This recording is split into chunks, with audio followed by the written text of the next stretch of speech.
All right, joining us now to talk more about this is Dr. Iman Foroughitan. He is the chairman of the board and executive director of the New Iran. Thank you for being with us. The reasoning here is that Washington is currently engaged in a global war on terrorism. So this designation of Iran's Islamic Revolutionary Guard Corps as a terrorist organization places it on the same footing effectively as ISIS and Al-Qaeda. Do you see this designation effectively a declaration of war on Iran? Hi, Michelle. Well, it's an indirect way of declaring that, but it's really a continuation of maximum pressure put of the terrorist regime of the Islamic Republic, which is totally separate and different than the peace-loving people of Iran. Basically, what has happened here, as we just heard in the last clip, the Revolutionary Guard is responsible for killing 608 U.S. military personnel in the last few years.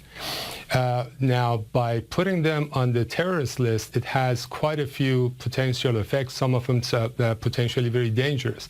First of all, it's going to double, if not triple or 10 times more put pressure on economy of Iran, because the Revolutionary Guard owns at least over 1,000 different types of companies. They basically control the import of all the poultry, chicken, eggs, meat.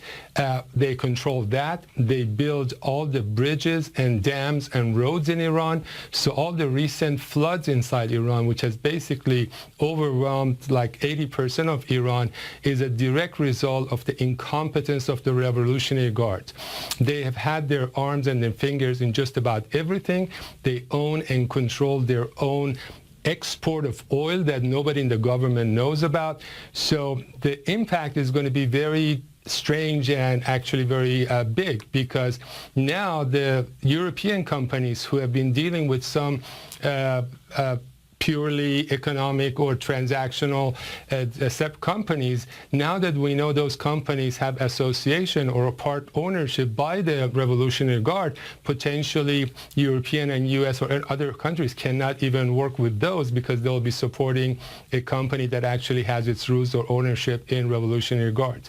But as you just mentioned, secondly, now that they've been determined as a terrorist group, that means Qasem Soleimani, the commander of the Quds group or military arm, he could be targeted like al-Baghdadi of ISIS by the U.S. And so there's a lot of potential dangerous red lines that now, effective April 15th, when this executive order or determination goes into effect, April 15th is the day to watch that.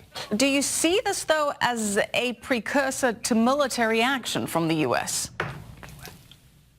I do not see that as a precursor, but I think it may be a result of that, because I think the first, if there are any attacks or any triggers, will be pulled by the Islamic Republic and the Revolutionary Guard. Anytime the last 40 years where the Islamic Republic has felt they're in danger, they started a war. The Iraq-Iran war was a result of that. It basically occupied people's thoughts and minds for 8 years. So I can just see those guys starting it, and U.S. having no choice but to defending itself, and that's what we have to be all careful. The moment that the Revolutionary Guard were labeled a terrorist group, Iran's Supreme Commander, they came back and actually labeled U.S. Central Command as a terrorist group. So now they also feel that they can attack the U.S. Central Command. So now things are getting very dangerous in the Middle East. Right, and it also comes as the president faces a deadline to extend or not extend those waivers to countries importing oil from Iran as part of his sanctions move. Iman Foroughitan, appreciate it as always. Thank you for being with us.